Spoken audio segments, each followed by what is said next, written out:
دي شوكولاتة باونتي الهولندية اللي سعرها 22 جنيه وربع. لكن دي شوكولاتة اسمها ايه، كوكو هابي، سعرها 5 جنيه ومصرية. هل هيبقى في فرق؟ يلا بينا. دي قطعتين ودي قطعتين. دي باونتي طبعا باينة العلامة بتاعتها، ودي الكوكو هابي عاملة كده. نجرب يلا، بسم الله.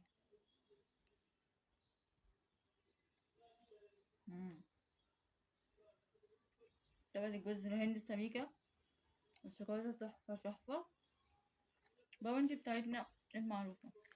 تمام. دي النوع التاني من كمارة، من شركة كمارة. بصوا عاملة ازاي، وبصوا الباونتي فيها شكل كده من فوق. ندوق بسم الله.